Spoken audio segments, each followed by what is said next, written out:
যেহেতু এখানে ২টা পরিবার বা ২টা সংসারের কথা আসলো, যদি এটার সিনারিওটা একটু ডিফারেন্ট ওয়েতে অন্যভাবে আমরা যদি একটু চিন্তা করি, যে দেখা গেল তার ১ম স্ত্রীকে সে আসলে ডিভোর্স দিয়ে দিল এবং ১ম স্ত্রীর হলে তার ২টা মেয়ে সন্তান ছিল এবং পরে রেস্ট অফ দ্য লাইফ সে তার যে স্ত্রীর সাথে থাকলো সেখানে তার একটা ছেলে একটা মেয়ে, মানে এখানে ছেলে মেয়ে উভয়ই আছে, কিন্তু ১ম স্ত্রীর ঘরে তার আসলে ২টা মেয়ে সন্তান ছিল এবং সেই স্ত্রীর সাথে তার ডিভোর্স হয়ে গেছে এবং দেখা গেল যে রেস্ট অফ দ্য লাইফ যেহেতু বাবা দ্বিতীয় ঘরে মানে প্রেজেন্ট ওয়াইফের সাথেই আছে এবং ওইখানেই তার ছেলেমেয়েরা, সো পুরো প্রপার্টিটা হয়তো বা বছরের পর বছর ধরে তার পরের মা এবং তার সন্তানরাই আসলে ভোগ করছে। কোনোভাবেই ১ম ঘরের ২ মেয়ে সন্তান আসলে এটাতে কোনোভাবে এন্ট্রি নিতে পারছে না, মানে এটা কোনোভাবে তাদের দখলে বা তারা ভোগ দখলের ওই সুযোগটা পাচ্ছে না। সেক্ষেত্রে আসলে ১ম ঘরের যে মেয়ে সন্তান ২ জন, যাদের মার সাথে আসলে তার বাবার কোনো বৈবাহিক সম্পর্ক ছিল না কারণ তাদের ডিভোর্স হয়ে গেছিলো, সেই ক্ষেত্রে আসলে ওই ২ বোন এসে কিভাবে ক্লেম করবে বা কিভাবে তারা চাইতে পারে। যদি তার বাবা বেঁচে থাকে তাহলে তো অবশ্যই বাবার কাছে প্রথমে চাবে, যদি আসলে কোনো উপায় থাকবে না, যদি বাবা দিতে না চায় তাহলে এখানে তো জোরাজুরির কিছু নাই, কারণ বাবা যতদিন পর্যন্ত বেঁচে থাকবে পুরো প্রপার্টির এক্সক্লুসিভলি 100% প্রপার্টির মালিক কিন্তু বাবা। সে কাকে খেতে দিবে, কাকে বুক দখল করতে দিবে, কাকে রাখবে না, কাকে টাকা দিবে, কাকে টাকা দিবে না, এটা কিন্তু সম্পূর্ণ ওই বাবার এক্সক্লুসিভ নিজের পাওয়ার।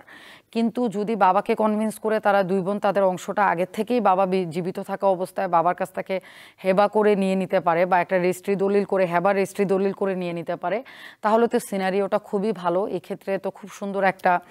হ্যাপিলি একটা সিনারিও। বাট যদি এরকম হয় যে আসলে বাবা মারা গেলেন, মানে বাবা এখন নাই, কিন্তু ১ম ঘরের ২ মেয়ে সন্তান আসলে ডিপ্রাইভ, তারা কোনোভাবেই প্রপার্টির অংশ পাচ্ছে না, তারা কোনোভাবে তাদেরকে রিচ করতে পারছে না। লাস্ট জীবনে বাবা যে মহিলার সাথে ছিলেন, যে ভদ্র মহিলার সাথে, তাদের স্টেপ মার সাথে, তার ঘরের ছেলেমেয়েরাই আসলে পুরো প্রপার্টিটা এনজয় করছে। সেই ক্ষেত্রে কিন্তু ১ম ঘরের ২ সন্তান একদম সরাসরি কোর্টে যেতে পারে, গিয়ে তারা কিন্তু বাটোয়ারার মামলা করতে পারে বা যেটাকে আমরা বন্টনের মামলা বলি বা অংশীদারিত্বের মামলা বলি। সেটা করলে কিন্তু কোর্ট তাদের মেয়েদের যে অংশগুলো, সেই অংশটা কিন্তু কোর্ট মেয়েদেরকে বের করে দিবে এবং মেয়েরা কিন্তু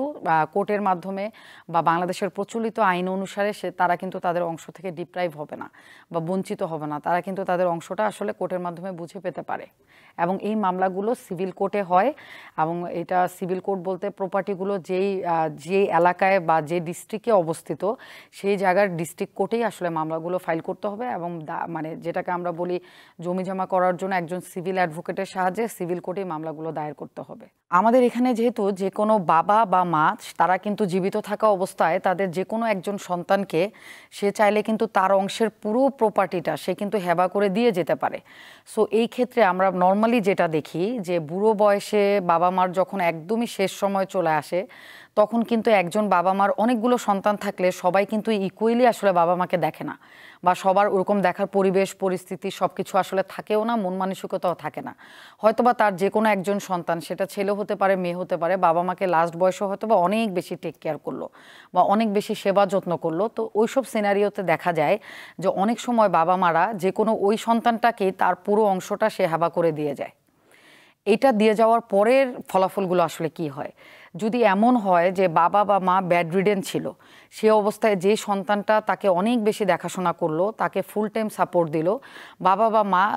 লাভ এফেকশন ভালোবাসা বা ইমোশনাল জায়গা থেকে সে অন্য সন্তানদের থেকে যেহেতু ডিপ্রাইভ হয়েছে, সেই জায়গা থেকে সে কিন্তু ওই সন্তানকে পুরো প্রপার্টিটা হেবা করে দেওয়ার পর সে যখন মারা যায়, তখন কিন্তু ওই সন্তানটা হয়তোবা সেই হেবার যে ঘটনাটা বা যে ইনসিডেন্টটা, সেটা সে হয়তোবা তার অন্য ভাই বোনদের কাছে রিভিল করে যে প্রপার্টিটা আসলে ওই প্রপার্টিটা আমার মা তো আমাকে হেবা করে দিয়ে গেছে, বা তখন সাক্ষী ছিল, বা দেখা গেল যে অপরিচিত কেউ সাক্ষী ছিল। তো অনেক বেশিরভাগ সিনারিওতে আমরা যেটা দেখি যে এই ঘটনাগুলো রিভিল হওয়ার পর অন্য ভাই বোনরা কিন্তু কোনোভাবেই এই বিষয়টাকে তারা মেনে নিতে পারে না বা মেনে নিতে চায় না,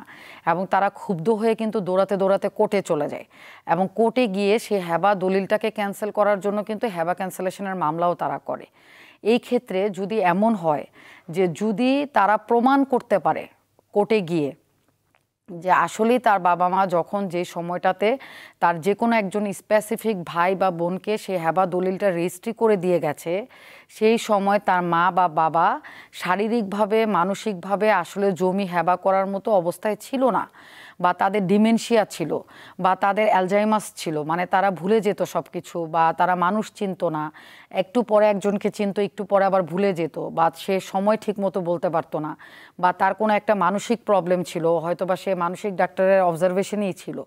এই বিষয়গুলো যদি অন্য ভাই বোনরা গিয়ে কোর্টে যদি প্রমাণ করতে পারে, এটা কিন্তু খুবই স্ট্রংলি প্রমাণ সাপেক্ষ একটা ব্যাপার। কারণ হেবা দলিলটা যেহেতু রেজিস্টার্ড দলিল, এটাকে চ্যালেঞ্জ করা আসলে একটা কঠিন কাজ। রেজিস্ট্রি দলিলের ডিমান্ড বরাবরই সব জায়গায় অনেক বেশি। সো সেই ক্ষেত্রে যদি অন্য ভাই বোনরা একদম মেডিকেলের কাগজপত্র, তারপরে আপনার ওষুধ বা ডাক্তারের স্টেটমেন্ট সব কিছু মিলে যদি কোর্টকে এই জিনিসটাকে আশ্বস্ত করতে পারে 100%, এবং কোর্টকে প্রুফ করতে পারে যে যেই সময়টাতে তার যে কোনো একজন ভাই বোনকে এই প্রপার্টিটা, ভ্যালুয়েবল প্রপার্টিটা হেবা করা হয়েছে, সেই সময় তার বাবা মা ওই অবস্থায় ছিল না, প্রপার্টি দেওয়ার মতোই অবস্থায় ছিল না, তাহলে কিন্তু খুব রেয়ার কেসে, মানে খুব কম সময় আমরা দেখি যে হেবা দলিল কিন্তু ক্যান্সেল হয়। এটা কিন্তু ক্যান্সেল যে একেবারে হয় না তা কিন্তু না, ক্যান্সেল হয়। এটা আমি এই সিনারিওটা বললাম যে যদি বাবা মা হেবা দলিল করার পরে তারা যদি মারা গিয়ে থাকে, আর যদি এমন হয় যে বাবা মা জীবিত থাকা অবস্থায় তারা হেবা দলিল টলিল যখন করলো, তারা ফর দ্য টাইম বিং ওই সময়টার মধ্যে তারা অনেক বেশি অসুস্থ ছিল, একদম খুবই বাজে অবস্থা, মুড়ি অবস্থা, ওই সময় যদি সে তার কোনো সন্তানকে হেবা করে থাকে, তারপরে দেখা গেল আল্লাহর বিশেষ রহমতের সৃষ্টিকর্তার ইচ্ছায় একটা সার্টেন টাইমের পরে বাবা মা আসলে আবার কামব্যাক করলো, মানে তারা আবার সুস্থ হলো, সুস্থ সবল হলো, অন্যান্য সন্তানরা জেনে গেল যে সে অসুস্থ থাকা অবস্থায় তাদের যে কোনো একজন ভাই বা বোনকে তার বাবা মা ওই সম্পত্তিটা দিয়ে দিয়েছে, তখন দেখা গেল অন্য ভাই বোনরা সবাই মিলে এসে বাবা মাকে হ্যামারিং করছে, কান্নাকাটি করছে, ইমোশনাল ব্ল্যাকমেলিং করছে, বা সামহাউ বাবা মা নিজেরাও বুঝতে পারলো যে ওই সময় ইমোশনাল হয়ে এত টাকার প্রপার্টি আমার অন্য সন্তানদেরকে বঞ্চিত করে একজন সন্তানকে দিয়ে দেওয়াটা ভুল হয়েছে। সেই ক্ষেত্রে ওই বাবা মা কী করবে? ওই ক্ষেত্রে কিন্তু বাবা মা যদি জীবিত থাকে, তারা কিন্তু নিজেরা মামলায় বাদী হয়ে তারা কিন্তু হেবা দলিল ক্যান্সেলের মামলা তারা নিজেরাই করতে পারে। এই ক্ষেত্রে দেখা যায় যদি কোনো বাবা মার কোনো রিয়েলাইজেশন আসে হেবা করার পর, সুস্থ হওয়ার পর, তাহলে তারা কিন্তু তার অন্যান্য সন্তানদের কথায় বা তাদের সাহায্যে তারা কিন্তু মানে